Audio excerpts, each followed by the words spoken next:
নাম হলো আব্দুল কাদের জিলানী। নাম কি? 4 বছর বয়সে মাদ্রাসায় দিয়ে গেছে। আমার ছেলেকে একটা হাফেজ আলেম বানাবার চাই। মা ভর্তি করে দিয়েছে। পরদিন সকালবেলায় হুজুর এখন বলতেছে, আব্দুল কাদের আয়, কোরআন শরীফ আগে, আগে কায়দা পড়। কোরআন শরীফ আগে না কায়দা আগে? আলিফ বা তা সা, এভাবে যখন শুরু করবি কেবল কাছে আলিফ। আলিফ বলার সঙ্গে সঙ্গে আব্দুল কাদের বয়স হলো 4 বছর। সঙ্গে সঙ্গে বলতেছে লাম মিম যালিকাল কিতাবুল লা রাইবা ফীহি হুদাল লিল মুত্তাকিন আল্লাযীনা ইউমিনুনা বিল গায়বি ওয়া ইয়াকিমুনাস সালাত ওয়া মিম্মা রাযাকনাহুম ইউনফিকুন। ওস্তাদ মারছি তো। আলিফ বলার পরে বা না বলে কি শুরু করলো? ই তো মানুষের বাচ্চা না, পেতনির বাচ্চা হবে। ভয় লাগছে। সব ছাত্ররা হুজুর দৌড়েন কেন, একলা পারতিস না তোরা? আয় সবাই চারিধার ঘিরে ধরছে। ওই খালি চোখ বন্ধ করে খালি ঝুঁকতিছে আর মারতিছে, ঝুঁকতিছে আর মারতিছে। এক ওস্তাদ কোরআন শরীফ হাতে নিয়ে আয়াতের উপর আঙ্গুল গুলাই 18 বরক পর্যন্ত পড়ার পরে আব্দুল কাদের ব্রেক। সমস্ত ছাত্র শিক্ষক বলতেছে 18 পারা কোরআন পড়ার পরে ব্রেক হয়ে গেল, কারণ কি? বলে জানবার যদি চাও তাহলে আব্দুল কাদেরের মায়ের কাছে যাও। কেউ বলেনি বাপের কাছে যাও। জানবার ছেলে কার কাছে? আব্দুল কাদেরকে কান্দে করে 4 বছর বাচ্চা খেলিয়েছে। মায়ের নাম হলো উম্মুল খায়র ফাতেমা। মারে তো জানলা দিয়ে তাকে দেখে, কে রে? কালকেই ভর্তি করে দিলাম, আজকে নিয়ে এলো। হুজুর আমার আব্দুল কাদের অপরাধ কি? বলো অপরাধ একটাই, আলিফ বলার পরে বা কয় না। তো বা কয় না কি কয়? একটা না 18 পারা কোরআন কয়। মা কান্দার বলে কি জন্য কয়? আমি তো জানি না। না তুমি জানো? না জানি না, আল্লাহর শপথ করে বলতেছি জানি না। মা বলতে যাবে একটা কথা জানি, আমার আব্দুল কাদের যখন আমার পেটের মধ্যে ছিল আমি সব সময় নামাজ পড়ে বলতাম, আল্লাহ আমার পেটের সন্তানকে তুমি ভালো করো। সব সময় নামাজ পড়েছি, দোয়া করেছি, রোজা করেছি, আর আল্লাহর কাছে কেঁদেছি। আব্দুল কাদের যখন দুনিয়াতে ভূমিষ্ঠ হলো, হুজুর বিশ্বাস করেন আমার আব্দুল কাদের যখন কাঁদতো আমি কোনোদিন বাবু তো বাবু তো কয়ে ওর কান্না থামাইনি। আমি আল্লাহর কোরআন পড়ে পড়ে ওর কান্না থামাইছি। আমার আব্দুল কাদের যখন স্তনের দুগ্ধ পান করত আমি তখন কোরআন তেলাওয়াত করতাম, ও স্তনের দুগ্ধ পান করত। আমার আব্দুল কাদের যখন রাত্রেবেলা বিছনায় ঘুমাতে যাইতো আমি আল্লাহর কোরআনের 1 পারা না শোনাইলে আমার আব্দুল কাদের কোনোদিন ঘুমায়নি। আমার মনে হয় 4 বছর আমার 18 পারা কোরআন শুনতে শুনতে, কারণ আমি 18 পারা কোরআনের হাফেজা, আমার মুখের কোরআন তেলাওয়াত শুনতে শুনতে আমার আব্দুল কাদের যে মুখস্থ করেছে আমি মা হইয়াও কখনো বুঝবার পারিনি।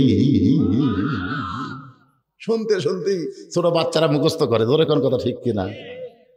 সমস্ত শিক্ষক বলে আল্লাহ রে, মা যদি ভালো হয় পেটের বাচ্চা আল্লাহর ওলি হয় রে। আপনারা বলেন তো হাসান হোসাইন জান্নাতি যুবকদের সর্দার কেন হয়েছে? বাপের কারণে না মায়ের কারণে? কথা কন না কেন? কথা কন না কেন? কারণ মা হচ্ছে সাইয়্যিদাতুন নিসা, জান্নাতি নারীদের নেত্রী, আর সন্তান হচ্ছে শাবাব, সাইয়্যিদুশ শাবাব আহলুল জান্নাহ, জান্নাতি যুবকদের সর্দার। জোরে কোন সুবহানাল্লাহ। আলী কিন্তু সর্দার না। এ ভাই কি রে?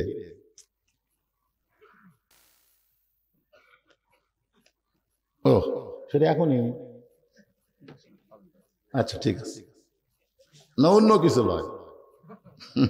আমার মনে করেন না কোনো চাপ আছে, না কোনো চাপ নেই।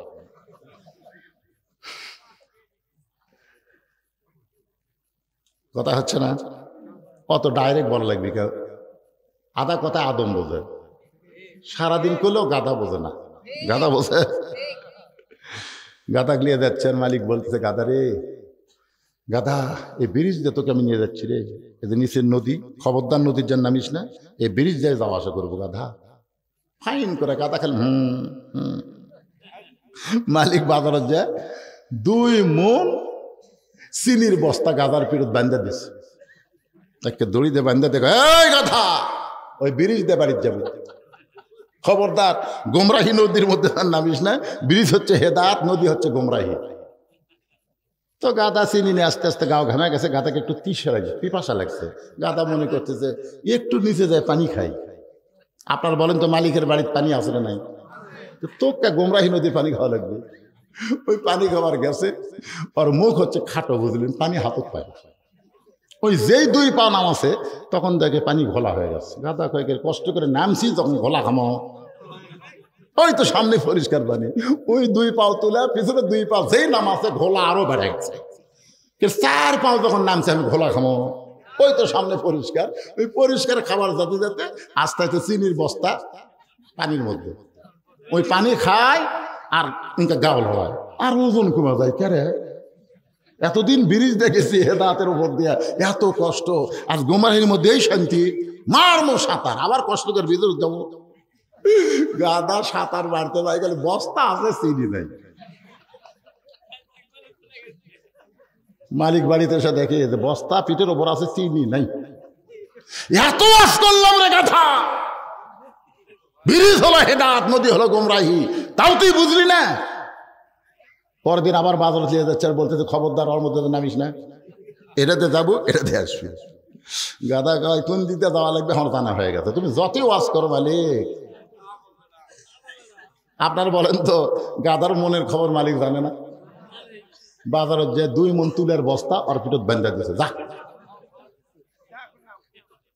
তো গাধা তো চিন্তা করছে ওর নামলি ওজন কমে যায়, নামলি ওজন কমে। কেন গতকাল চিনি আসলো পাকলা, আজকে চিনি আছে। ওই যে টানে ঘোলা টোলা বাদ দেওয়ার মধ্যে নামিছে, গতকাল সংসদ করে বাইরে হয়ে গেছে, আজকে সংসদ করে ঢুকতেছে। মালিক এসে কয় কেরে গাধা খবর কি? আজকে যারা গাধার মতন সারা বুঝাইলেও তারা বুঝবে না, আদা কথা ইয়াং গেলে আদম বুঝবে। জোরে কন কথা ঠিক কি না? একটু বোঝার চেষ্টা করবেন, তাহলে বুঝতে পারবেন। বাজানকে একটু মনোযোগ দিয়ে শুনবেন। একটা মহিলা কর্মীর কথা বলতেছি। আমাদের ঘরে ঘরে মহিলা আছে না নাই?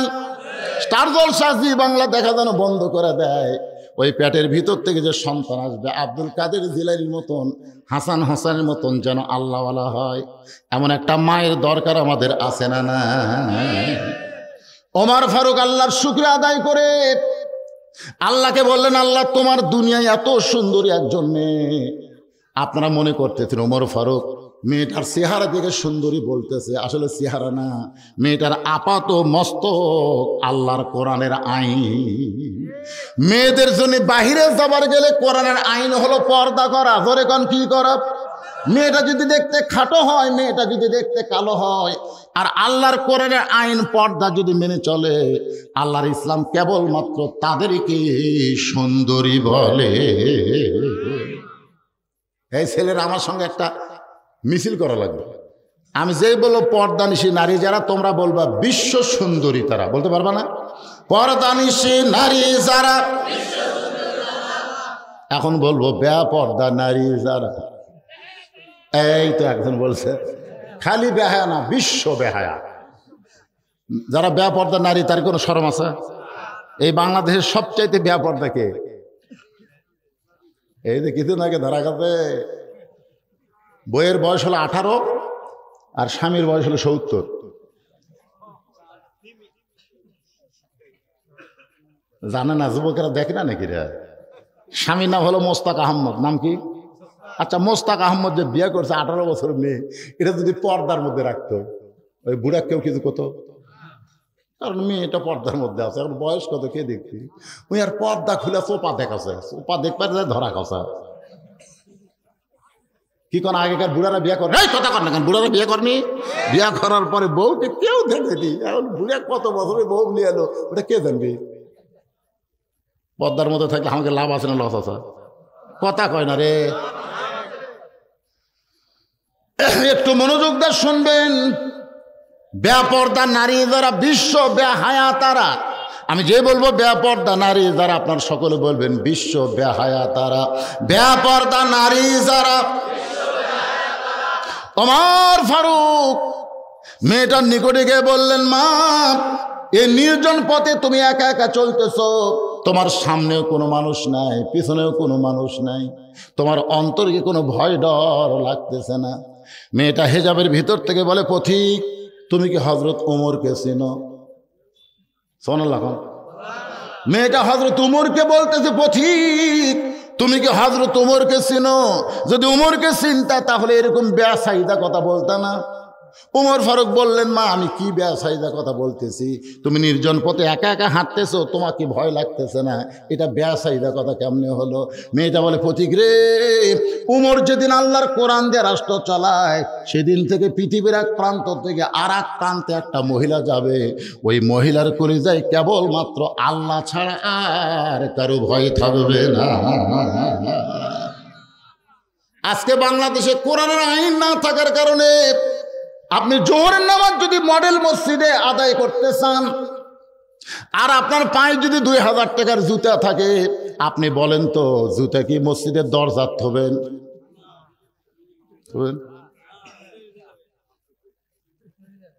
সব জুতা হাতত লিছে।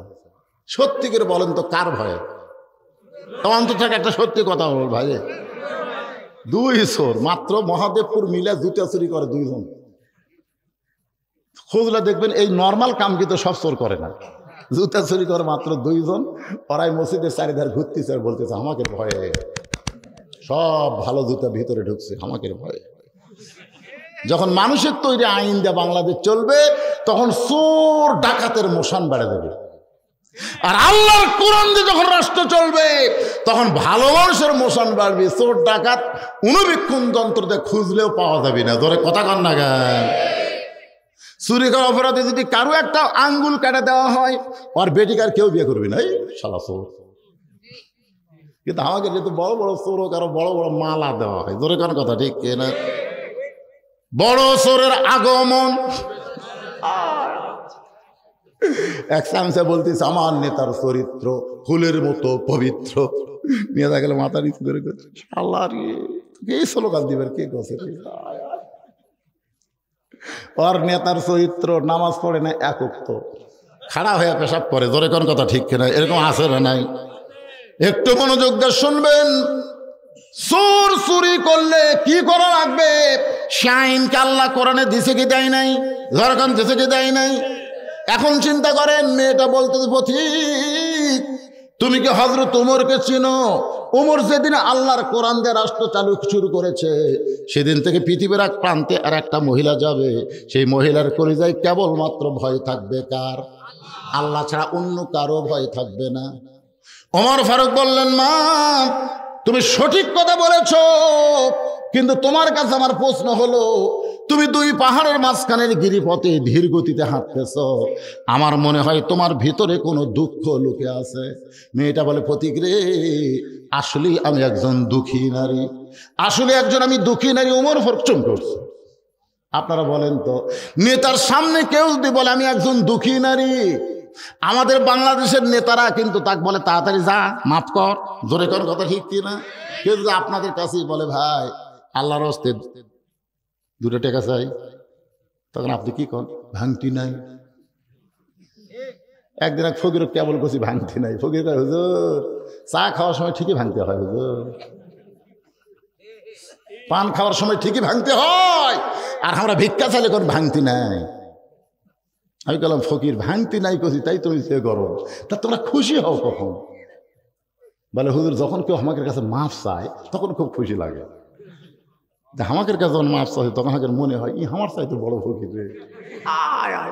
ফকিরের কাছে মাফ চাই আর ভাঙতি নাই, এই 2টা খবর তার কন্যা ভাই।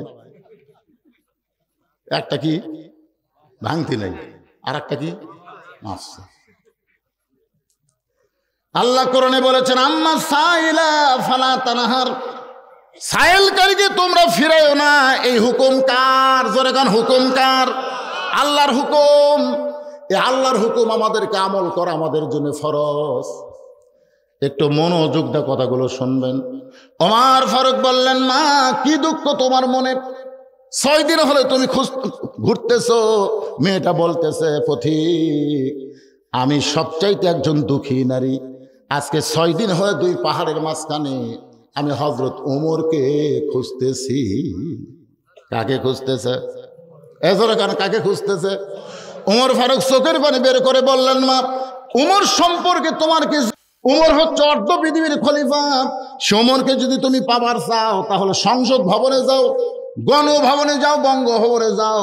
ওইগুলা ভবনে না ঘুরে তুমি দুই পাহাড়ের মাঝখানে খুঁজতেছো। ওমর কি গরু ছাগল নাকি? মেয়েটা বলে, পথিক রে, সাবধান হয়ে কথা বলবা। আল্লাহর কোরআন দিয়ে যখন রাষ্ট্র চলবে তখন নেতা খোঁজা লাগবে না, বরং নেতারাই দুঃখী মানুষকে খুঁজে বেড়াবে। আল্লাহু আকবার। আল্লাহর কোরআন দিয়ে যখন বাংলাদেশ চলবে তখন একটা গরিবকেও ধনীর বাড়ি যাওয়া লাগবে না। হুজুর কিছু কোন বাড়ে যাওয়া লাগবে? একটা গরিবও ধনীর বাড়ি যাওয়া লাগবে না, বরং ধনীরাই গরিবের বাড়ি বাড়ি ঘুরবে। বলে, ভাই রে, এই বছর আমার 1 লাখ টাকা জাকাত হচ্ছে, ভাই তোরা যদি না লেস আমাকে জাহান্নাম যাওয়া লাগবে। লে ভাই, গরিব কার মাফ কর। আমার এলাকাতে একজন লোককে আমরা যদি ইফতারের দাওয়াত দিতাম, ভাই না হুজুর সারাদিন কষ্ট করে রোজা থেকে আপনার ইফতার খেয়ে আপনি সব দেবো। কোনোদিন ইফতার করা যায়নি। আমি বাড়ির দরকার একটা খেজুর খামো, তাও পরের বাড়িতে ইফতার করবো না। বুঝানি হয়নি। অনেক গরিব এরকম থাকবে, কেরে তোর জাকাতের টাকা আমি নেবো, মাফ কর। ওই যে দরজাতে যাই একই কথা, মাফ কর। এক ব্যাগ টাকা 7 দিন ঘুরিছে, একটা গরিবও দরজা করলে কান্দের কয়, আল্লাহ ধনী না হয়ে যদি গরিব হতাম তাহলে ঘোরা লাগতো না, খালি বসে থাকতাম আর পাতাম। ধরে কোন ঠিক না? আমি টাকা ঘুরি, কেউ দরজা খোলে না। 7 দিন ঘোরার পরে একদিন মনে হয়েছে দেখি তো কোনো মরুভূমির মধ্যে গরিব পাওয়া যায় কিনা। যা দেখে গাছের ছায় বস্তা মাথা দিয়ে একজন ঘুম পাড়তেছে। ওই গরিব মনে করে সালাম দিছে, আসসালামু আলাইকুম। বস্তার লাভ দিলে কয় আলহামদুলিল্লাহ। গরিব ধনী কয়, খেরে তোকে আমি সালাম দিলাম, তুই আলহামদুলিল্লাহ কোস কেন? বলে, 1 বস্তা টাকা 15 দিন হলে ঘুরতেছি ভাই, তোকে আমি গরিব মনে করে আল্লাহ শুকরিয়া আদায় করছি। আমি ঘুরি 7 দিন, তুই ঘুরিস 15 দিন, তাহলে গরিব গেল কোথায়? সুদ ভিত্তিক অর্থনীতির কবর দিয়ে জাকাত ভিত্তিক অর্থনীতি যখন বাংলাদেশে চালু হবে, আল্লাহ রহমত বরকতের দরজা খুলে দিবে। একটা গরিবও বাংলাদেশে ক্ষুধা পাওয়া যাবে না। ধরে কোন কথা ঠিক না? মেয়েটা বলে, পথিক, আল্লাহর কোরআন দিয়ে যখন রাষ্ট্র চলবে তখন নেতা খোঁজা লাগবে না, বরং নেতারাই দুঃখী মানুষকে খুঁজে বেড়াবে। আমার ইমান বলতেছে 6 দিন হলে ওমরকে খুঁজতেছি, আর 1 দিনের মধ্যেই হযরত ওমরকে পাওয়া যাবে। আপনার বলেন তো, মেয়েটা ওমরকে পাশে কি পাই নাই? ওমর ফারুক বললেন, মা তুমি 6 দিন হলো যেই ওমরকে খুঁজতেছো, আমি হইলাম সেই ওমর। সঙ্গে সঙ্গে মেয়েটা বলতেছে, আমিরুল মুমিনিন, তাহলে আপনি চোরের মতন একা একা কেন ঘুরতেছেন? চোরের মতন একা একা কেন ঘুরতেছেন? আপনার কি কোনো চামচা নেই? কি কোন নেতার সাথে চামচা থাকে কি থাকে না? আপনি চোরের মতন একা একা কেন ঘুরতেছেন? আপনার কি কোনো চামচা নেই? ওমর ফারুক বললেন, ওয়াইজা তুলিয়াত আলাইহিম আয়াতুহু যাদাতুহুম ঈমানাও ওয়া আলা রাব্বিহিম ইয়াতাওয়াক্কালুন। আল্লাহর কোরআন দিয়ে যখন রাষ্ট্র চলবে তখন কোনো চামচা লাগবে না, পুলিশ লাগবে না, র্যাব লাগবে না। আল্লাহর প্রতি তার অগাধ এমন একটা বিশ্বাস চলে আসবে, কেউ না হেফাজত করলে আল্লাহ তাকে হেফাজত করবে। যখন কে করবে? রোম থেকে একজন বীর আইছিল উমরকে হত্যা করার জন্য মদিনার। কি আছে তো মদিনা সে একজনকে বলতেছে, এই তোমাকে খলিফা উমরক দেখছে। লোকটা বলতে, আমার কি ঠেকা? রোমের বীর কয়, কে রে, পাগলা নাকি? আমার কি ঠেকা রে? উমরের সাথে যদি দেখা হয় তাহলে উমরও কোচ তো আমাকে দেখছে। মদিনার বীর কয়, না, পাগলার সাথে কথা কয়ে লাভ নেই।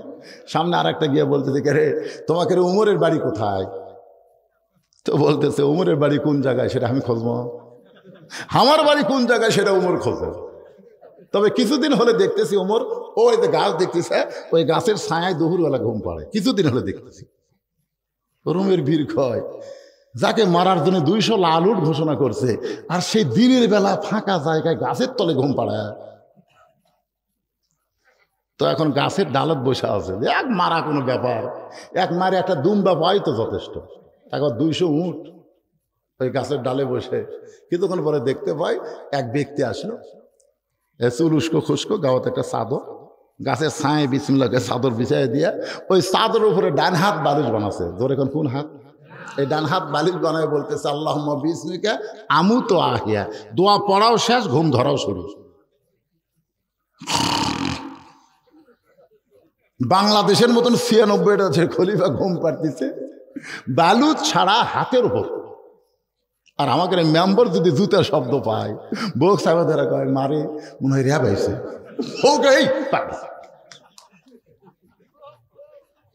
আমি তোমার বউ, ভয় লাগতেছে রে, বাইরে গিয়ে জুতার শব্দ খেরে, তুমি কড্ডি ঘুম মারছে, খালি র্যাব র্যাব করো। দরজা জানলা বন্ধ করেও তারা ঘুমাবার পারতেছে না, সামসালিয়া বার হওয়া লাগতেছে। জোরে কোন কথা ঠিক ঠিক না? কথা কন না কেন? কিন্তু অর্ধ পৃথিবীর খলিফা হাতটাকে বালিশ বানায়া দোয়া পড়াও সারা, ঘুম ধরাও শুরু। রোমের বীর কয় এক মারা একটা দুম্বাই যথেষ্ট। এই মনে করে যে তরবারি বের করে গাছের উপর থেকে মারার জন্য নিয়ত করছে, সঙ্গে সঙ্গে তাকায় দেখে ওমর ফারুকের গোটা দেহ একটা বাঘ আবৃত করে দাঁড়িয়ে আছে। মারবি দেখে গোটা দেহ শুধু বাঘ, বাঘ ছায়া দিচ্ছে, বাঘ আরো কান হাঁকাচ্ছে, বাতাস করতেছে। ওই বাঘ কেবল এরকম তাকাছে, বীরের দিকে যেই তাকাছে, বীর ভয় বাঘের ভয়ে কাঁপতে কাঁপতে পড়ে গেছে। ছুরি একদিকে, বীর একদিকে, পুরো থর করে পেশাব করতেছে ভয়ের ঠেলায়। ওর উপর ঘুম ভাই, এই মদিনার কোন মুসলমান তো দাঁড়িয়ে থাকা পেশাব করে, তুই কে রে? তোর গায়ে রোমের বীর, তো বীরের সাইজ এরকম করে, চোখ খোল, চোখ বন্ধ করে। কি বাঘ? কিসের বাঘ? আপনাকে হত্যা করার চাইলে দিকে একটা বাঘ। যে দেশে সিংহ আছে সেই দেশে বাঘের কি দরকার? সুবহানাল্লাহ খান। ওমর ফারুক বললেন মা কি দুঃখ তোমার মনে, এখন দুঃখের কথাটা বলো। মেয়েটা বলতেছে আমির আল মুমিনিন, আমার জীবনের সবচাইতে বড় দুঃখ হলো আমি 6 বছর বয়সে ঈমান গ্রহণ করেছি। শুধুমাত্র ঈমান গ্রহণ করার অপরাধে 12 বছর আমি জেলখানায় বন্দি জীবন কাটাইছি। সকালবেলা 3টা করে চাবুক, বিকালবেলা 3টা করে চাবুক। আমার দেহের এমন কোনো জায়গা নাই যে চাবুকের আঘাত লাগে নাই। আমির আল মুমিনিন, আমি যেই দেশের জেলখানায় বন্দি ছিলাম ওই দেশের নাম হলো রোম দেশ। আপনি যখন রোম পারস্য দখল করলেন তখন আপনি ঘোষণা করলেন মুসলমান কোন রাষ্ট্র যখন দখল করবে ওই রাষ্ট্র তখন আল্লাহর কোরআন দিয়ে চলবে। আর আল্লাহর কোরআন দিয়ে যখন কোনো রাষ্ট্র চলবে ওই রাষ্ট্রে জেলখানার কোনো দরকার পড়বে না। সমস্ত জেলখানার দরজা যখন উন্মুক্ত করে দিলেন, আমি জেলখানার দরজা খোলা পাইয়া আমি বের হলাম। কিন্তু আমার দাদা খ্রিস্টান, আমার বাবা খ্রিস্টান, আমার 14 গোষ্ঠী খ্রিস্টান। ওই খ্রিস্টানদের মধ্যে আমি কেমনে ফেরত যাই? এই জন্য 6 দিন হলে আপনাকে খুঁজতেছি।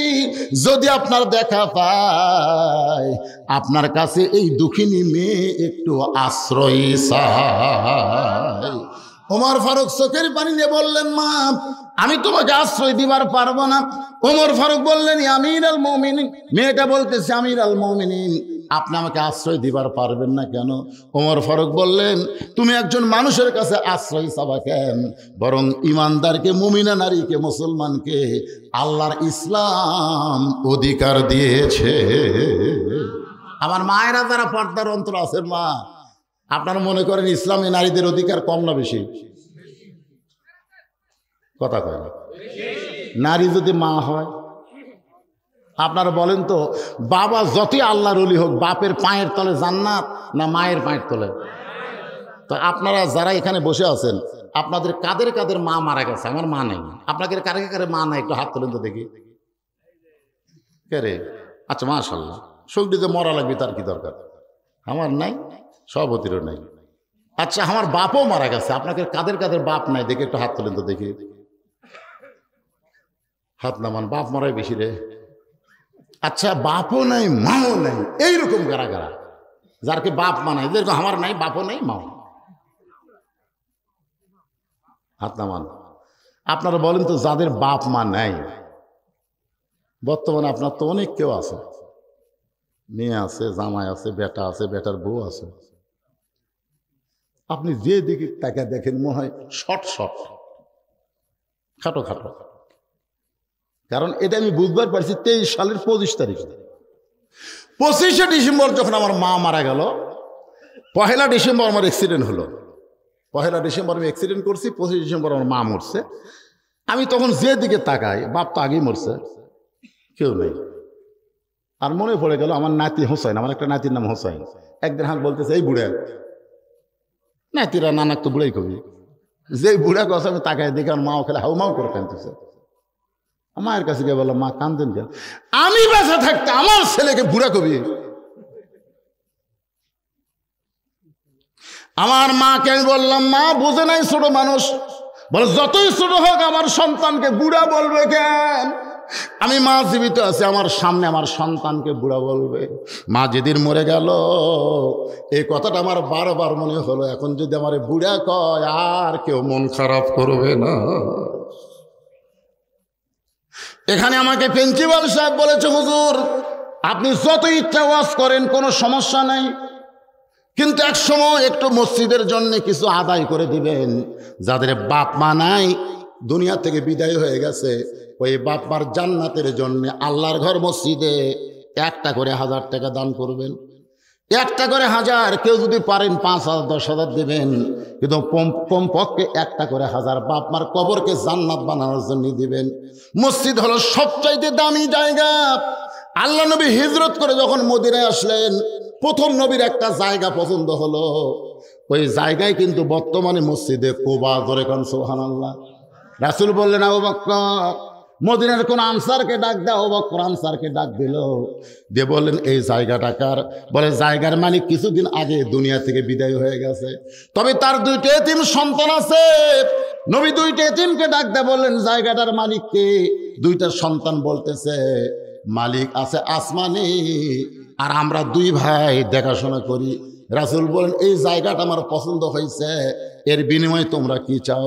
2জন এতিম বাচ্চা বললেন, হুজুর এই জায়গায় আপনি কি বানাবেন? রাসূল বললেন, আল্লাহর ঘর মসজিদ বানাবো। সঙ্গে সঙ্গে 2 এতিম বললেন, আমরা দুনিয়াতে কোনো বিনিময় চাই না, আল্লাহ যেন আমাদের 2 ভাইকে জান্নাত দিয়ে দেয়। সঙ্গে সঙ্গে রাসূল বললেন, যে দুনিয়াতে আল্লাহর ঘর বানায় দিবে, আল্লাহ তাকে জান্নাতে একটা ঘর বানাবে। যাদের বাপ মা কবরে গেছে, বাপ মা রুহের মাগফিরাত, একজন ওঠা বসা করবেন না, দান করবেন না, বসে থাকবেন। দানের কথা শুনলে যদি উঠে যান, প্যারালাইসিস হবি রে। আসলে হয় এরকম।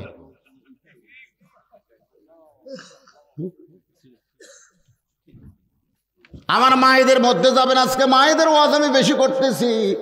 যদি মসজিদে মেয়েরা নামাজ পড়তে পারে না, তারপরও মেয়েরা বাপ মাকে ভালোবাসে, বাপ মার জন্য কেউ দান করছে, শুরু হচ্ছে। দেখছেন, আইনুল হুজুর, প্রথমে হুজুর শুরু করছে। আইনুল হুজুর বাপ মার জন্য দোয়া চাইয়া 1000 টাকা করছে দান। আল্লাহ তার দানকে কবুল করে, বাপ মার কবরকে জান্নাতের টুকরা বানায় দেন। জোরে কোন আমিন। আপনারা এই ব্রাহ্মণ পাড়ার লোকেরা আল্লাহর ঘর মসজিদ থাকে চান না, তো মসজিদের উন্নয়ন গল্পে মাহফিল, মসজিদের উদ্যোগে মাশাআল্লাহ। বাপ মা এবং স্ত্রী 3 জন দুনিয়া থেকে বিদায় নিছে, সকলের জন্য দোয়া করে আল্লাহ সবাইকে জান্নাতি কবুল করেন। 1000 টাকা করছে দান, আল্লাহ দানকে কবুল বানান, আল্লাহুম্মা আমিন। ভাইজান, দানের কথা শুনলে শয়তান কিন্তু বলবি দেশ না দেশ না, কারণ যখনই দিবেন তখন আপনি জান্নাতে হবেন। আর সফি হাবিবুল্লাহ দানকারী আল্লাহর দোস্ত, ওয়ালাউ কানা ফাসিকান, যদিও সে ফাসিক হয়। আল বাখিল লা ইয়াদখুলুল জান্নাত, যারা বকিল হবে তারা জান্নাতে যাবে না। ওই যে সৈনিকেরা ব্যাগ নিয়ে আসছে, ব্যাগ নিয়ে আসে আবার ঘোরকে, ভিতরে নামো, ভিতরে নামো। অনেকে আছে 1000 টাকা দেবে না, কিন্তু 10, 20, 50 টাকা সে দিতে ব্যাগকে মাহরুম করবে না। বাজান, ব্যাগ যখন মুখের সামনে দিবে, আপনি অন্য পাড়া থেকে আসলে কি হবে? প্রত্যেক পাড়ায় 1টা করে মসজিদ আছে না নাই? জোরে করে আছে না নাই? এই ব্রাহ্মণ পাড়ার মসজিদের, বিশেষ করে এই গ্রামের লোকেরা মোটা অঙ্কের দান করা লাগবে। বাইরের লোকেরা যারা আইছে ও শোনার জন্য আইছে, তারপরেও যখন বলা হচ্ছে ব্যাগের মধ্যে, তারা আল্লাহর ঘরের জন্য অবশ্যই কিছু দিবে। কিন্তু আপনারা এই গ্রামের যারা, তারা তো আর ওই ব্যাগের মধ্যে দিলে হবে না ভাইজান। এই গ্রামের কারা কারা আছেন হাত তোলেন তো দেখি। এই ব্রাহ্মণ পাড়ার, এই এনায়েতপুর ব্রাহ্মণ পাড়ার কারা কারা? লোকই নাই, এই পাড়ার লোকজন নাই। কি কয় রে বাবা, তাই তো দান চাইলে মাথা খাড়া করছে। আচ্ছা, বাহিরের কারা আছেন তারা একটা হাত তোলেন তো। তো সব লোক বাইরের লোক। তো আচ্ছা, হাত নামান, বোঝা গেছে। আপনারা ব্যাগের মধ্যে দেন 10, 20, 50, 100 যে যা পারবেন দিয়ে দিবেন। এই গ্রামের জামাই ওয়াজ শুনতেছেন, শ্বশুরের গ্রামের মসজিদের জন্য 1000 টাকা দান করেন, আমি দোয়া করে দেব আল্লাহ ওসমান গনি রাদিয়াল্লাহর সঙ্গে যেন জান্নাত দেয়। আল্লাহ তোমার একজন নাম কি ওনার? মোহাম্মদ আজিজুর রহমান ওনার নাম। ওটা বিশিষ্ট ব্যবসায়ী। কেরে বিশিষ্ট ব্যবসায়ী 1000 টাকা দিলে হয়? এই গ্রামেরই? ও, পাশের গ্রাম, তাহলে চাপাচাপি করা যাবে না। বিশিষ্ট ব্যবসায়ী, আল্লাহ তোমার বান্দা ব্যবসার মধ্যে বরকত দিও। 1000 টাকা দান করেছে, আল্লাহ তার দানকে কবুল করো। আল্লাহ একজন 100 টাকা দান করছে, আল্লাহ দানকে কবুল করেন। ফিরোজ এই বাসা করতেছে, এই বাসা মসজিদ কোনটা? ওটাই মসজিদ। আরে মসজিদের কাছে বাড়ি, ফিরোজ করতেছে 5 ওয়াক্ত নামাজ যেন মসজিদ আদায় করতে পারে। জোরে কারণ আমিন। যে বাড়ি ধরছে, আমার এক ওয়াজের মধ্যে আছে, বুঝলেন? বলতে ভাই জায়গা কার? কয় এটা আমার। ওই সাইডে কার? কয় ওটা আমার। ওই সাইডে কার? বড় ভাইয়ের। ওই সাইডে কয় আমার বাপসা। তো সবই যদি তোমাকে হয় আল্লাহর। তখন বলতে হুজুর আল্লাহটা দেখবার গেলে 2 মিনিট হাঁটা লাগবে। কয় মিনিট? 2 মিনিট হাঁটা মসজিদের সামনে এসে বলতে হুজুর এখানে আল্লাহর কিছুই ছিল না, আমার 10 শতক আল্লাহ দান করছে, আর আমরা টাকা পয়সা দিয়ে আল্লাহ ঘর বানিয়ে দিছি। ফেরেশতারা বলতেছে আল্লাহ এটা কোন দেশ, যে দেশে তোমার কিছুই নাই, ওর দান করলে তোমার জায়গা হয়, আর ওরা টাকাতে ঘর বানা দেয়, এই দেশের নাম কি? আল্লাহ বলতেছে ওই দেশের নামই বাংলাদেশ। ওই দেশে আমি আল্লাহর চাইতে গরিব কেউ নেই। তা আপনারা মনে করতেছেন ঘর কার?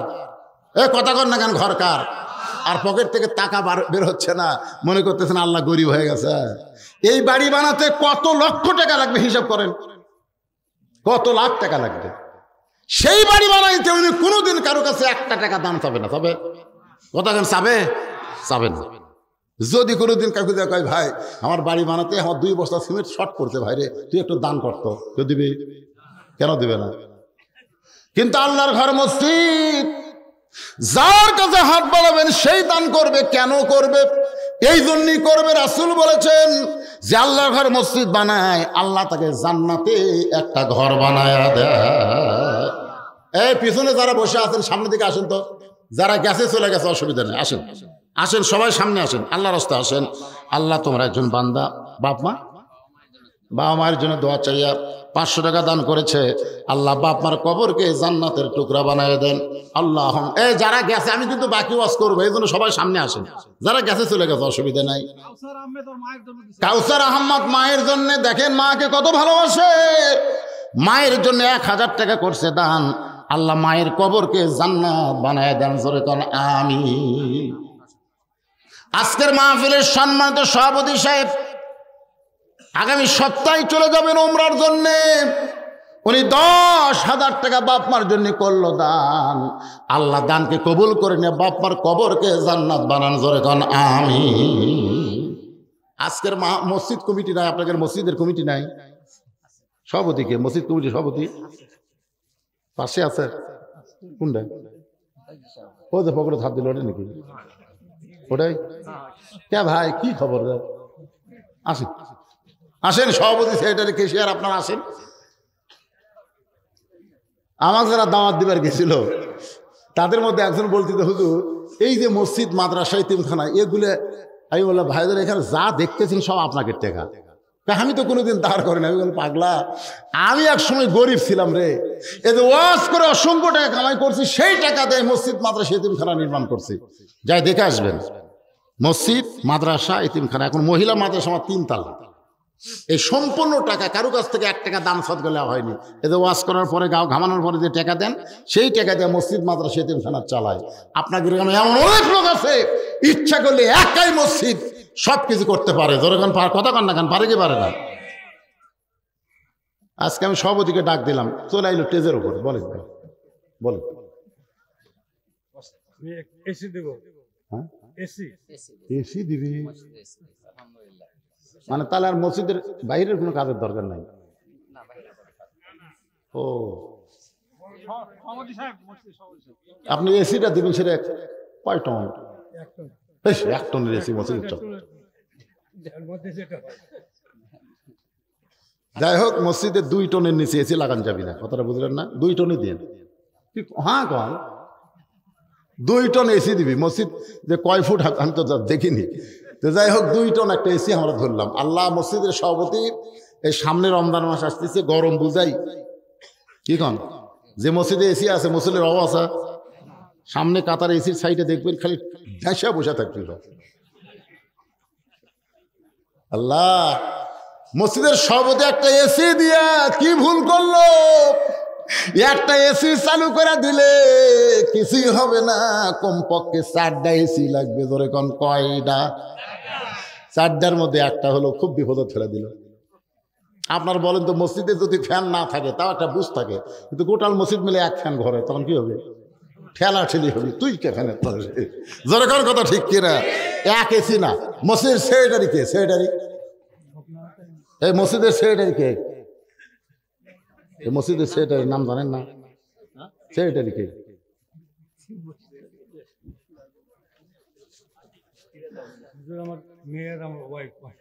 মেয়ের ওয়াইফ দিল। তা আপনি? আমি তো দিলাম। ও আপনি এসি দিলেন? আমার মাশাআল্লাহ। মেয়ের বউ দিছে, ওয়াইফ কছে, বউ কয়নি। যাই হোক ওয়াইফ কছে। মেয়ের ওয়াইফ মিলা 1000 টাকা করছে দান। আল্লাহ তার মেয়ে বইয়ের দানকে আল্লাহ কবুল করেন। জোরে কোন আমিন। সবাই আল্লাহুম্মা আমিন। বাপমা 2 জনে মারা গেছে, বাপমার রুহের মাগফিরাতে এসি দান করলো মসজিদে। আল্লাহ বাপমার কবরকে জান্নাতের টুকরা বানায় দেন। জোরে কোন আমিন। মসজিদের সেক্রেটারি সাহেবকে আশেপাশে নাই? সিরাজুল ইসলাম আসেনি? আপনারা মসজিদের কমিটি করতে গিয়ে খেয়াল করবেন, যারা 5 ওয়াক্ত নামাজ মসজিদে পড়ে তাদেরকে কমিটির মধ্যে রাখবেন। ওয়াজগুলো একজনকে রাখেন না। জি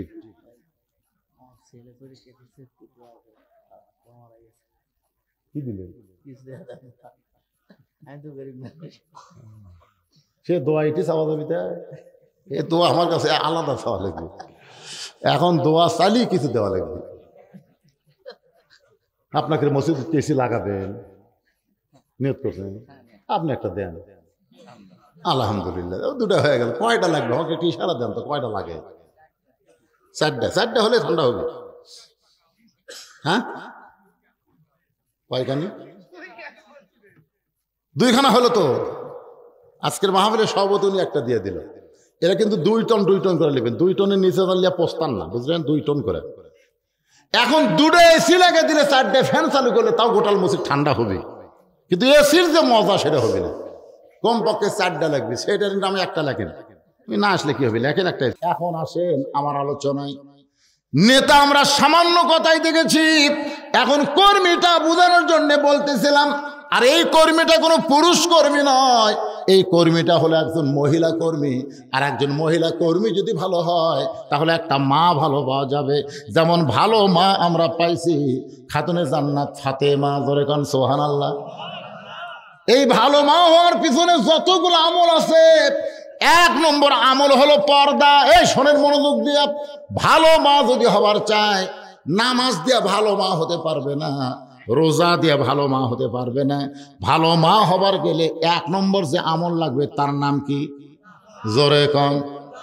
আপনারা বলেন তো, মেয়েরা পর্দা করবে, কিন্তু পর্দার ব্যবস্থা কারা করা লাগবে? এইবার কথা কর না কেন বারে? খালি কয় হুজুর পর্দার ওয়াজ করবেন, হুজুর পর্দার ওয়াজ করবেন আর স্বামীর খেদমতের ওয়াজ করবেন। ওই ফাটা পাওলে বোক হাসল মারবি ল্যাফের মধ্যে। কিন্তু বইয়ের শোনেন, আল্লাহ রাসূল বলেছেন, আল্লাহ রাসূল যে তোমরা তোমাদের বিবির এই যে 2 ভুরুর মাঝখানে একটা করে যদি চুমা দিতে পারো মহব্বতের, তোমাদের আমল নামায় একটা ওমরা হজের সওয়াব দেওয়া হবে। জোরে কারণ সুবহানাল্লাহ। খালি সুবহানাল্লাহ করলে হবে না। দিছেন কোন দিন? বউ নাই? বউ যদি না থাকে তার জন্য ওয়াজ করতেছে না, যাদের বউ আছে তাদের জন্য। একটু মনোযোগ দিয়ে শোনেন, মেয়েদের 1 নম্বর আমল হলো পর্দা। এই পৃথিবীতে সবচাইতে যিনি পর্দানিশী তার নাম হলো ফাতেমা। আর সেই ফাতেমার পেট থেকে 2টা সন্তান বের হয়েছে যাদেরকে আমরা চিনি, তার হলো ইসলামের সবচাইতে বড় সৈনিক। ঠিক কিনা বলেন ভাইজান? একটু মহব্বত নিয়ে মনোযোগ দিয়ে শুনবেন। গভীর রাত্রে হযরত আলীকে বুকের মধ্যে নিয়ে ফাতেমা কাঁদতেছে। আলী বলে, ফাতেমা হঠাৎ এরকম কান্নার কারণ কি? বলে, স্বামী গো, আল্লাহ তাআলা আমার দোয়া কবুল করছে। আলী মুসকে মুসকে হাসের, কয় পাগলি নাকি? দোয়া কবুল করা হলো আনন্দ, দোয়া কবুল করা কি? তাহলে তুমি কেন কাঁদতেছো? ফাতেমা বলে, স্বামী গো, আল্লাহ কোন দোয়া কবুল করছে এইটা কি আপনি শুনবেন না? আলী বলে, তাহলে বলো কোন দোয়া? বলে, আমি সবসময় দোয়া করেছি, আল্লাহ আমাকে পর্দার মধ্যে মৃত্যু দিও। আল্লাহ তাআলা আমাকে পর্দার মধ্যে মৃত্যু দিবে, এই দোয়া আমার কবুল হয়ে গেছে। আলী মুসকি মুসকি হাসে, বলে, পাগলি রে, যে সারা জীবন পর্দা করছে সেই তো পর্দার মধ্যে মরবেই। আমাদের বাংলাদেশে যারা সারা জীবন পর্দা করে না, মরার পরে তাদের পর্দা শুরু হয়। জোরে কোন ঠিক কি না? আপনাদের এলাকায় কোনো মেয়ে মানুষ মারা গেলে কয় কাপড় দেন? আরে কথা কন না কেন ভাই, কয় কাপড় দেন? মরদ মানুষ মলে আর হিজড়া মলে, মানে হিজড়াকের মরণ নাই, ওই এখনো কেউ মরেনি। আপনাকে এলাকায় হিজড়াই নাই? আচ্ছা, হিজড়ারা মরে না? এখানে প্রিন্সিপাল হুজুর বসে আছে, আমাকে একদম প্রশ্ন করছে, হুজুর মেয়ে মানুষ মরে গেলে 5 কাপড়, পুরুষ মরলে 3 কাপড়, তাহলে হিজড়া মরলে কয় কাপড়? তা আমি বললাম, ভাইরে আমার জীবনে এখন আমি হিজড়া মরা দেখিনি।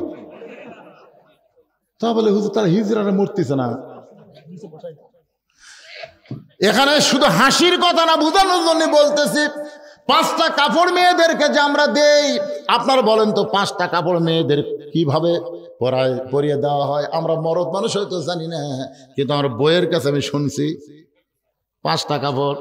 পুরুষের মতোই 3 কাপড় পরানো হয়, আর 2টা কাপড় মেয়েদের জন্য বেশি। একটা হলো মাথা বান, আর একটা হলো সিনা বান। একটা কি? মাথা বান্দা আর সিনা বান্দা। আপনার বলেন তো, যেই মেয়েটা জীবিত অবস্থায় মাথার চুল বেচা খাচ্ছে, মরার পরে তার মাথা বান্দা কোনো লাভ আছে? আপনাকে এলাকায় মেয়েরা মনে হয় চুল বেছে না? 1 টাকা, একটা কাঁচা 1 টাকার ওজনের চুলের দাম 200 টাকা, জানেন? হাই রে, মেয়ে মানুষের চুলের দাম ভাই। আমার গ্রামে এরকম চুল করতেছে, আমি বের হতে মারছি দৌড়। আমি ধরে বললাম, কিসের চুলটা? বস্তার দেখে 1 বস্তা। আমি বললাম, ভাই এই চুল তুই কিভাবে কিনিস? বলে, 1 টাকার ওজনে 200 টাকা। হ্যাঁ, এত দাম তো কিভাবে দেয়? হুজুর যখন এরকম ওজন তুলা দিয়ে চুল দেয়, চুল দিয়ে দেখতেছি সামান্য শর্ট করছে, তখন বলি, ভাবি আর একটু লাগবে না, আপনি তো 1 টাকার ওজনে হচ্ছে না। তখন মুড়া চিরনি নিয়ে আসে, সমান আচ্ছা দেখো তো ভাই হসে নাকি? আমি লাড়িয়া চেড়া কই, আর একটু হলে ভালো হয়। যে বইয়ের চুল শুধু স্বামী ছাড়া অন্য কেউ দেখাই যায় নাই, আর একজন ফেরুওয়ালা লাড়িয়া চেড়া কিনতেছে। মরার পরে আর মাথা যতই মাথা বাঁধেন কাম হবে না। কি কাম হবে?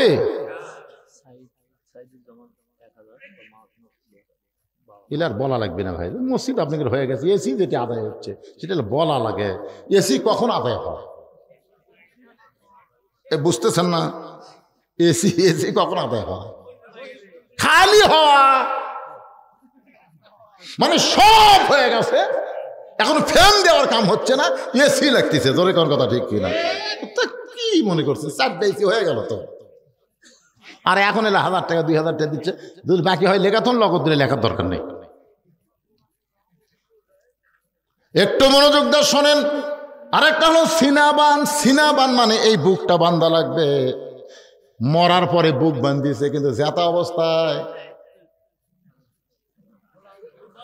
আচ্ছা, আমাদের পরিমণি একটা নায়িকা আছে, কেরে যুবকেরা, এই পরিমণি মরলে কয় কাপড়? আমার এলাকার এক মেয়ে মানুষ ভোটর ডালাতে, বুঝলেন? ভোটর মেয়ে মানুষ ভোটর ডালাতে কি করে এবার প্রথম দেখলাম। যেই মরদ মানুষ পাচ্ছে হাত ধরে বলছে, ভাই ভাই আমাকে একটা ভোট দাঁড়িয়ে ভাই। আমি চিন্তা করেন, ওর ধার দিয়ে দেওয়া যাবে না। আমাকে দেখে হুজুর হুজুর থামেন, হুজুর আমি মারছি তো, হুজুর দৌড়ান কেন? হায় হায় রে, একটা মেয়ে মানুষ মরদ মানুষের হাত ধরে ধরে ভোট যাচ্ছে। এখন আপনারা বলেন, ওই মরে গেলে ওর স্বামী কয় কাপড় দিবি? একটু মনোযোগ দেন, শুধু 5টা কাপড়ই দেয় না, ওই খাটনিটা আবার চাদর দিয়ে ঢাকা রাখে। আপনাকে এলাকায় মেয়ে মানুষ মরলে ওই খাটনি চাদর দিয়ে ঢাকে কি ঢাকে না? ফেরেশতা ঘরে আর বলে, আল্লাহ এই মেয়েটা জীবিত অবস্থায় ব্রাহ্মণ পাড়া ঘুরিছে, পাড়ার এমন কোনো লোক নাই যে এর চিনে না, আজকে মরার পরে 5 কাপড় চাদর দিয়ে ঢাকলো, খবর কি? আল্লাহ বলে, দেশটার নাম হলো বাংলাদেশ, এরা বাঁচতে মানে না, মরার পরে মানে। লাভ হবে? আলী বলে, ফাতেমা সারা জীবন পর্দার মধ্যে ছিলাম, সারা জীবন পর্দার মধ্যে ছিলাম, আল্লাহর কাছে দোয়া করেছে, আল্লাহ তোমার মৃত্যু পর্দার মধ্যে দেবে, আমল করার কারণেই আল্লাহ তোমার দোয়া কবুল করেছে, এখানে কান্নার কোনো কারণ নাই, তুমি কান্দো কেন? ফাতেমা বলে, স্বামী গো, কান্দার কারণ হলো আমার এই পর্দার মধ্যে মৃত্যু কবে হবে সেইটাকে শুনবেন না। আলী বলে, ফাতেমা মরার খবর কেউ জানে না। ফাতেমা বলতেছে, আল্লাহ পাক আমাকে জানাইছে আজকে গভীর রাত্রে ফাতেমার মৃত্যু হবে। যেই কইছে গভীর রাত্রে মৃত্যু হবে, আমার এক ভাই লাভদাটা কইল সুবহানাল্লাহ। ফাতেমা কি আওয়ামী লীগ নাকি? জাতীয় পার্টি, বিএনপি? সুবহানাল্লাহ বলেন। আচ্ছা, মরার খবর শুনে আপনার কয়জন সুবহানাল্লাহ কন? আজকের বিষয়টা হলো ইন্না লিল্লাহ, ধরে কন কি সুবহানাল্লাহ বলা ঠিক করছে, কারণ ফাতেমার মরা আর হামাকের গ্রামের ফাতেমার মরা এক না। আমাদের গ্রামের ফাতেমা বকরি চড়ায়, জমি লিরায়, নাম হলো ফাতেমা। এখন গ্রামের লোক রাগ করে আর ফাতেমা কয় না, ফতে কয়। ফতে জোরে কন কি কয়? ফতে। এই কিসের ফাতেমা রে? সারা জীবন পর্দার মধ্যে থাকার কারণে আল্লাহর কাছে দোয়া করেছে, আল্লাহ পর্দার দোয়া কবুল করেছে। ফাতেমা বলতে, স্বামী গো মরার খবর কেউ জানে না, কিন্তু আল্লাহ পাক আমাকে জানাইছে আজকে গভীর রাত্রে ফাতেমার মৃত্যু হবে। যেই মাত্র কইছে গভীর রাত্রে ফাতেমার মৃত্যু হবে, গাছের গোড়া কাটলে গাছটা যেমন পড়ে যায়, আলী তেমনি পড়ে গেলেন ঘরের মাজায়। ফাতেমা মুস্কি মুস্কি হাসতেছে, স্বামীর মাথা উরাতের উপরে নিয়ে চুমু দিয়ে বলে, স্বামী গো পৃথিবীর মধ্যে আপনি সবচাইতে জ্ঞানী, আপনি বলেন তো আল্লাহর নবীর পরে এই পৃথিবীর সবচাইতে জ্ঞানী মানুষের নাম কি? এ কথা সন্দেহ হচ্ছে, সন্দেহ হচ্ছে। আনা মাদিনাতুল ইলমি ওয়া আলিউ বাবুহা, আমি নবী হচ্ছে ইলমের শহর, আলী হচ্ছে তার দরওয়াজা। জানেন না, যখন কোনো সাহাবী কোনো বিষয়ে বিপদে পড়তো তখন আলীর দ্বারস্থ হতো। সুবহানাল্লাহ। ভাইজান, পৃথিবীর সবচাইতে বড় জ্ঞানী হযরত আলী, সবচাইতে বড় বীর নাম কি? আলী। জোরে খান নাম কি? তো বইয়ের মরার কথা শুনে ঠাস করে পড়ে গেছে, এটা জ্ঞানী লোকের কাম, এটা বীরের কাম।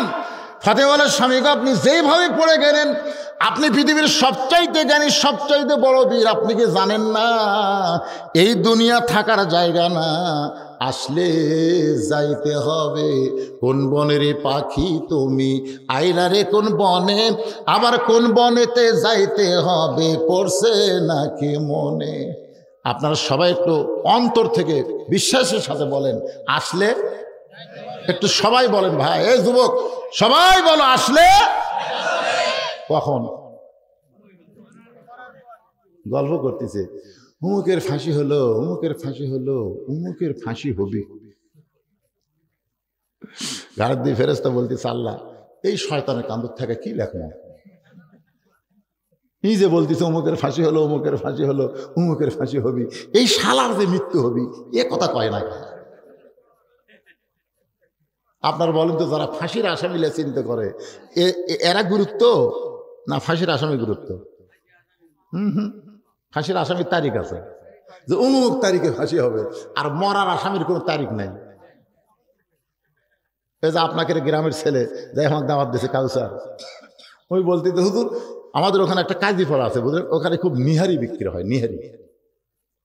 তো দুই ছেলে মোটর সাইকেল নিয়ে নিহারি খাবার আসতেছে।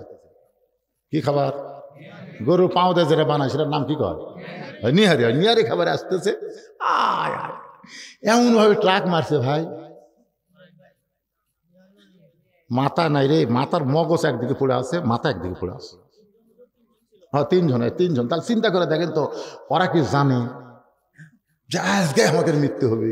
ফাঁসির আসামির তার তারিখ আছে, বারে ও তারিখে বাদ 12টায় ফাঁসি হবে, তো মরার আসামির তো কোনো তারিখ নেই। তাহলে আমরা যারা এখানে বসে ওয়াজ শুনতেছি ভাই, টাকা দেওয়ার কথা শুনে লাভ দিয়ে উঠলেন, চলে গেলেন, যা মসজিদের আদায়ের কথা শুনলে চলে যায়, যা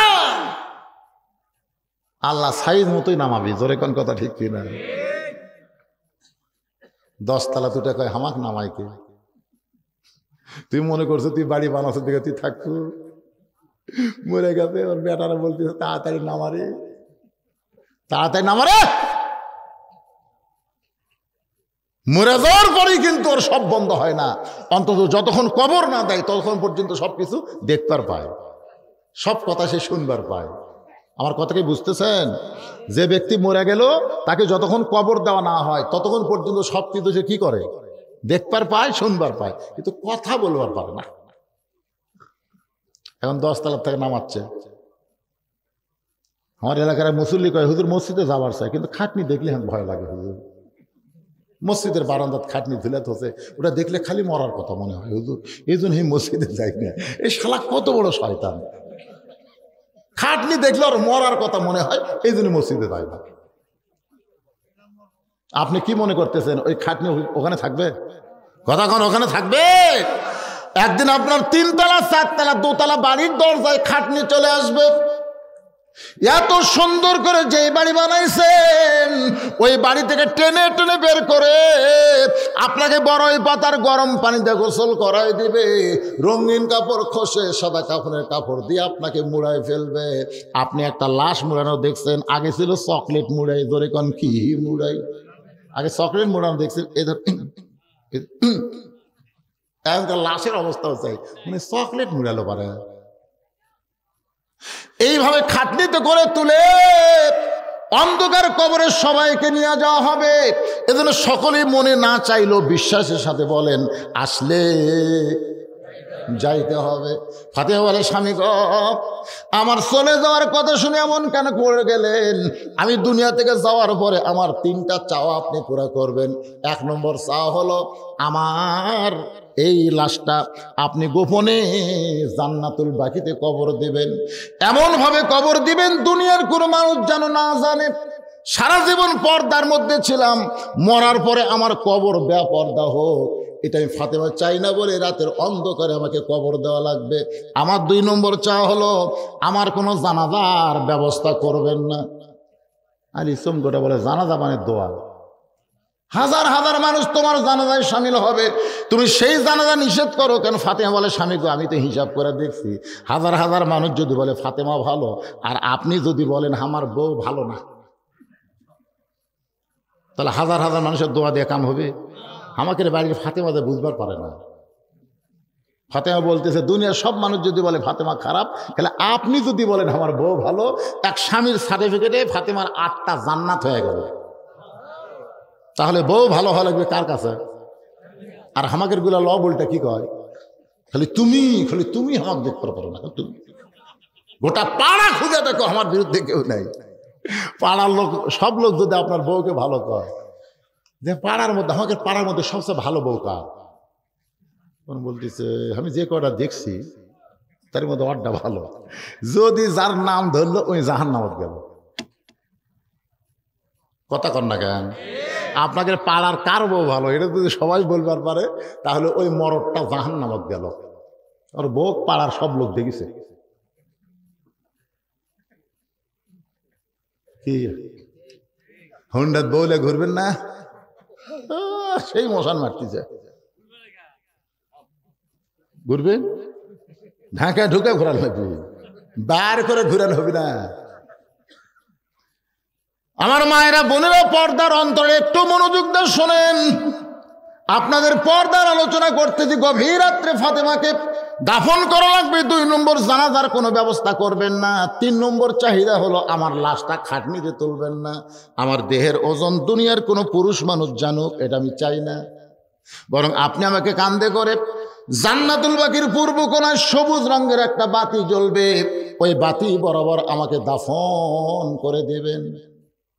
দুনিয়ার সমস্ত মানুষ যখন ঘুমাইছে, হযরত আলী ফাতেমারে কাঁধে করে নিয়ে জান্নাতুল বাকির পূর্ব কোণায় সবুজ রঙের বাতি বরাবর তাকে দাফন করে আল্লাহর কাছে ফরিয়াদ করেন, আল্লাহ আমার ফাতেমার পর্দাকে তুমি কবুল করে নাও। সারা জীবন পর্দার মধ্যে থাকছে, তারপরে স্বামী আবার দোয়া করতেছে। দোয়া শেষ করার সাথে সাথে দেখতে পায় সামনে কয়েকটা পুরাতন কবর। এই মাত্র ফাতেমার কবর দিয়েছে, সেই নতুন কবর নাই। আলী চিল্লায় বলে, এখনই ফাতেমার কবর দিলাম, সেই কবরটা গেল কোন জায়গায়? কে ডাকতে বলে, আলী রে, তুমি স্বামী হয়ে তাকে কবর দিলে, আর চেষ্টা করলেও তার কবর খুঁজে পাইবা না। ফাতেমা পর্দা নিশি, আল্লাহ জোহরা ডিগ্রি দিয়ে ফাতেমার কবরটাকেও পর্দা বানায়া দিছে। আমার মায়েরা শোনেন, ইসলামের একজন কর্মী হবার গেলে নারীদের 1 নম্বর শর্ত হলো করনা ফি বুয়ুতিকুন্না ওয়ালা তাবাররুজনা তাবাররুজাল জাহিলিয়াতিল উলা। আপনার পেটের বাচ্চা বামপন্থী হবে না, আপনার পেটের বাচ্চা ডানপন্থী হবে। খালি কোরআনের ওয়াজ শুনবে না, কোরআন বিজয়ের আন্দোলন করবে। জোরে কথা কন না কেন? আর বেপর্দা হয়ে যে মালগুলা জন্ম হচ্ছে, অধিকাংশই সিজার করা। এখনকার মায়েরা কোনো কষ্ট লিবার চায় না। এক ভ্যান আলাদা আমার কাছে বলতে, হুজুর টাকা 10,000 খরচ দেন তো। আমি বললাম কি জন্য? আমার বইয়ের সিজার করা লাগবে হুজুর। আমি বললাম কে রে, আমি 3 মেয়ের বাপ রে, আমার বইয়ের সিজার লাগে না, তোর বই লাগে কেন? না হুজুর, বইয়ের কষ্ট সহ্য করবেন না হুজুর, বইয়ের কষ্ট সহ্য করা পারে না, এই জন্যই সিজার করা যায়। আপনার বলেন তো, সিজার করার বাচ্চা, আমি কিন্তু প্রত্যেক ওয়াজে বলে থাকি 3টা কথা। একটা হলো বড় বড় ডাক্তার যারা, তাদের বইয়ের কোনোদিন সিজার লাগে না, কারণ ডাক্তার জানে সিজার করলে মায়েরও ক্ষতি, সন্তানের ক্ষতি, এই জন্যই তাদের বাচ্চা নর্মালে হয়। 2 নম্বর হলো মৌলানার বাড়িতে দেখবেন সহজে মিলাদ হবে না, এরা পরের বাড়িতে পড়াবি কিন্তু নিজের বাড়িতে হবি না। জোরে কোন কথা ঠিক কিনা? আর 3 নম্বর বিষয় হলো পীরের বউ কোনোদিন মুরিদ হয় না। আপনারা খেয়াল করে দেখবেন, বাংলাদেশের সমস্ত পীরের বউ জানে আমার পীর সাহেব মাঝে মধ্যে মুরিদের বইয়ের দিকে চোখ মারে। 1 নম্বর লুচ্চা, এর হাতে মুরিদ কে হবে? কয়টা করলাম? ভালো ডাক্তারের বইয়ের সিজার লাগে না, মৌলবীর বাড়িতে কোনদিন মিলাদ হয় না, আর পীরের বউ কোনোদিন মুরিদ হয় না। এই সিজার করা বাচ্চারা, এরা আমরা যতই দোয়া দরুদ পড়ে ফু মারি, কান্না থামে না। আমি আসলেই নাই, কান্নার বাড়ে। 1 মাস পরে বললাম, মা খবর কে, কার কান্দে না? কোন দোয়ায়? না দোয়া লাগেনি তো। ওর বাপ একটা মোবাইল কিনে দিয়েছে, যখন এই কান্দে চালু করে দিই থেমে যায়। আমি বললাম, মা সত্যি করে বলেন তো, আপনার এই সন্তান কি করা? সিজার করা। ধরে এখন কি করা? সিজার করা। জন্মের আগেই পেট কাটছে, 2 দিন পরে নর্মালে হবি। আর মায়ের অধৈর্য হওয়ার কারণে পেট কাটছে, ঘুমের মধ্যে আছে। 3 ডাক্তার বসে যায়, কি রে এখনো ঘুম ভাঙেনি, পেট কাটনো, কি করা হয়? তখন বড় ডাক্তার বলতে দে, পাও ধরে ঘুরেন দে, পেটের থেকে বাইর করে পাও ধরে এইরকম যে ঘুরেন দেয় করে একটা ঝাঁকি খায়, ওই ঝাঁকি মাথাত লাগে, ওই এত অস্থির হয়, ওই মোবাইল ছাড়া ভাত খায় না।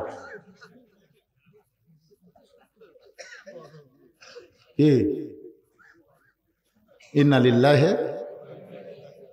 সবচাইতে বড় বিপদ হলো এখন নর্মালে বাচ্চা না হইয়া সিজার করা। কথা কন না কেন? ওই ডাক্তার এখন বেজার হবি, আমাকে টাকার ব্যবসায় হুজুর বন্ধ করে দিবি নাকি? মিসাই করবি, আলতা তরুণ করে কয়, পানি নাই ভাই, পানি নাই, বেকা হয়ে আছে ভাই, বেকা হয়ে আছে। আজ থেকে 20 বছর আগে সিজার আসিল, এ কথা কন আসিল। আমরা কি, আমার দাদি কইছে, ভাই তোকে বার করার পরে তোর মাথা লম্বা হয়ে গেছিল রে, পরে থেবে থেবে মাথা গোল করছে। তা আপনার কম থেবে থেবে মাথা গোল করছে, বুদ্ধি কম।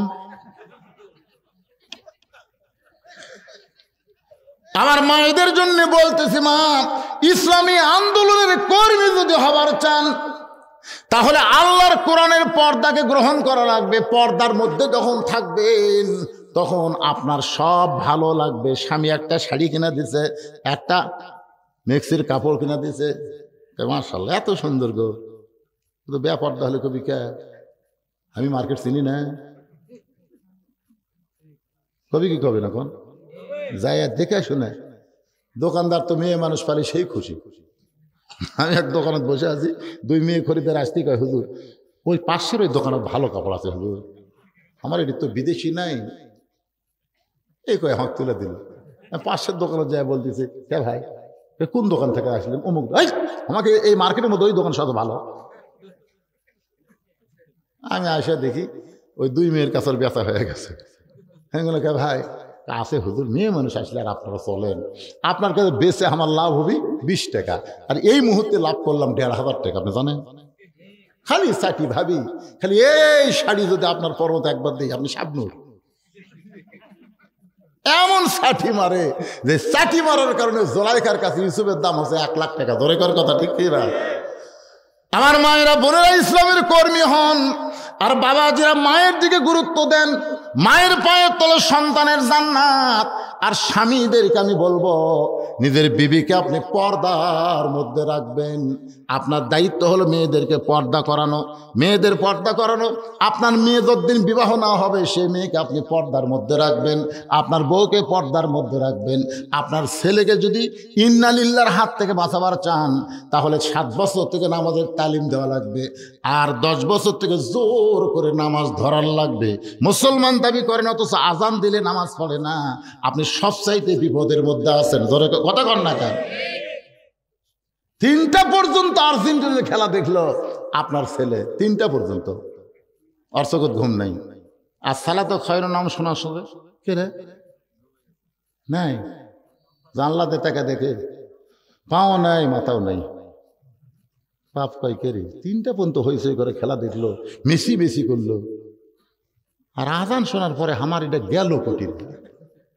বিলাই যেমন ইন্দুর ধরে আস্তে আস্তে বাপ ঢুকছে, ঢুকে কম্বল আলোক করে দেখে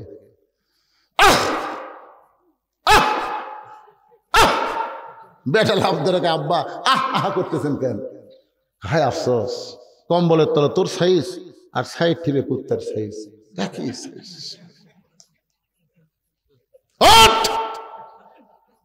3টা পর্যন্ত খ্রিস্টানদের খেলা দেখিস, আর মুসলমানের আল্লাহর আযান তো ঘুম পাড়ে। ওযু কর, ওযু কর। বাপের কাতারের সাথে কাতার মিলা নামাজ পড়ে, ফেরেশতাকে আল্লাহ খবর কি? আল্লাহ কয় বাপ বেটা দুটাই জান্নাত। আর বেটা ঘুম পাড়ে, বাপ সামনে কাতার নামাজ পড়ে। ফেরেশতাকে আল্লাহ খবর কি? ডাহা জাহান দেয়। এত কষ্ট করে বুড়ারা নামাজ পড়তেছে, তারপর জাহান্নামী কেন? বেটা ঘুম পাড়তেছে। সবচাইতে বড় বিপদ হলো বাপ নামাজ পড়ে বেটা ঘুম পাড়ে। সবচাইতে বড় বিপদ হলো স্বামী সামনে কাতারে এসে নামাজ পড়ে আর ঘরের মধ্যে ঢুকে হিন্দুদের পূজার মধ্যে হরি হরি লো লো গান বাজে। ধরে কথা কর না কেন? ইন্নালিল্লাহ কখন পড়বেন? বিপদ আপদ মুসিবত যখন আসে তখন ইন্নালিল্লাহ। এখন সবচাইতে বড় বিপদ আমরা আছি। আল্লাহ সমস্ত বিপদ থেকে আমাদের হেফাজত করুক। যতটুকু আলোচনা করেছে আল্লাহ বক্তা এবং শ্রোতা সবাইকে আমল করার তৌফিক দান করুক। সকলে বলে আমিন। আস্তাগফিরুল্লাহ রাব্বি মিন কুল্লি জামবি ওয়া তুবু ইলাইহি লা হাওলা ওয়ালা কুওয়াতা ইল্লা বিল্লাহিল আলিয়্যিল আযীম। আল্লাহুম্মা সাল্লি আলা সাইয়্যিদিনা শাফিঈনা নাবিয়িনা মাওলানা মুহাম্মদ ওয়া আলা আলিহি ওয়া সাহবিহি ওয়া বারাক ওয়া সাল্লিম। দোয়া করব। আল্লাহুম্মা আমিন। আয় আল্লাহ তাআলা, দেখতে দেখতে রাত 12টা বাজে গেল। এই দীর্ঘ সময় পর্যন্ত তোমার পাগল বান্দা বান্দিরা আরামের বাড়ি ঘুমকে বাদ দিয়া কোরআন হাদিসের মহব্বত কলিজার মধ্যে নিয়া এই জান্নাতের বাগানে বসে বসে কোরআন হাদিসের আলোচনা শোনার শেষে আমি গুনাহগারের সঙ্গে রহমতের দরজায় ফকির হয়ে দোকানে হাত তুলেছে। আল্লাহ মেহেরবানি করে আজকের মাহফিল আমাদের সকলের হেদায়েতের জন্য, নাজাতের জন্য, জান্নাতের জন্য কবুল করো। এই মাহফিলের শুরু থেকে শেষ পর্যন্ত যতটুকু আলোচনা হয়েছে এর মধ্যে যদি ত্রুটি হয়, ভুল হয়, মাফ করে দাও। এর যা হাদিয়া মঞ্জুর করো সোনার মদিনায় নবী পাকের রওজা মুবারকে আল্লাহ তুমি কবুল করো। তামাম আম্বিয়ায়ে কেরাম, আসহাবে কেরাম, তাবিনী কেরাম, তাবা তাবিনী কেরাম, আউলিয়ায়ে কেরাম, পীর মাশায়েখ, বুজুর্গানে কেরাম, তামাম পৃথিবীর মাটির নিচে যত মুমিন মুমিনা শুয়ে আছে আল্লাহ সকলের কবরকে জান্নাতের টুকরা বানিয়ে দাও। আমরা যারা হাত তুলেছি আমাদের মধ্যে জনম দুঃখনী মা যাদের কবরে চলে গেছে আল্লাহ মেহেরবানি করে মায়ের কবরটাকে জান্নাতের টুকরা বানিয়ে দাও। আমি সহ আমরা যারা বাবা হারিয়ে এতিম হয়ে গেছি আল্লাহ মেহেরবানি করে বাবার কবরকে জান্নাতের টুকরা বানিয়ে দাও। আমাদের দাদা দাদি নানা নানি আত্মীয় স্বজন শ্বশুর শাশুড়ি কবরে গেছে আল্লাহ কবরবাসীদের মাফ করে দাও। আয় আল্লাহ তাআলা এনায়েতপুর ব্রাহ্মণপাড়ার মসজিদকে কিয়ামত পর্যন্ত কবুল করো। এই গ্রামের প্রত্যেকটা মুসলমানকে 5 ওয়াক্ত নামাজ মসজিদে জামাতের সঙ্গে আদায় করার তৌফিক দাও। মসজিদের সবচাইতে বড় উন্নয়নকে জানেন? মসজিদ সুন্দর করে তৈরি করা না, মসজিদকে মুসল্লি ভরপুর করে দাও। আল্লাহ এনায়েতপুর ব্রাহ্মণপাড়া মসজিদকে মুসল্লি ভরপুর বানায় দাও। সকলে বলে আমিন। আল্লাহ আল্লাহ এই মসজিদে নগদে বাকিতে যারা দান করলো সকলের দানকে জান্নাতের বিনিময় হিসাবে আল্লাহ আপনি কবুল করে নেন। আল্লাহ মসজিদ কমিটির সভাপতি, সেক্রেটারি, কেশিয়ার, আজকের মাহফিলের সম্মানিত সভাপতি, 4 জনের কাছে 4টা এসি চাইছি, 2 জন তো দিবারই চাইছে আর 2 জন পাওয়া যায়নি। আল্লাহ ওই 2 জনে যেন দিবার চায়। আল্লাহ সকলের দানকে আল্লাহ আপনি কবুল করে নিন। আয় আল্লাহ তাআলা আমার মা বোনেরা পর্দার অন্তরালে বসে ওয়াজ শুনেছে। আজকে পুরুষের চাইতে মেয়েদের ওয়াজ একটু বেশিই করলাম। একটা মা ভালো তো একটা ভালো সন্তান আমরা পাবো। ভবিষ্যতের জেনারেশন যেন ভালো হয়, কিশোর গ্যাং যেন না হয়, এজন্য একটা ভালো মায়ের দরকার আল্লাহ। এই জন্য একজন পর্দানিশী মা প্রত্যেকটা ঘরে ঘরে তৈরি হোক আল্লাহ। ভারতের স্টার জলসা জি বাংলা দেখা থেকে আমার মাদেরকে আল্লাহ আপনি হেফাজত করেন আল্লাহ। আল্লাহ গোটা বিশ্বের মুসলমানকে হেফাজত করেন, বিশেষ করে ফিলিস্তিনের মুসলমানকে আল্লাহ আপনি কুদরত দিয়ে হেফাজত করেন আল্লাহ। আপনার বাইতুল্লাহ ভাঙ্গার জন্য আবরাহা এসেছিল, আপনি আবাবিল পাখি দিয়ে বাইতুল্লাহ হেফাজত করছেন। বাইতুল মুকাদ্দাস তো আপনারই ঘর আল্লাহ।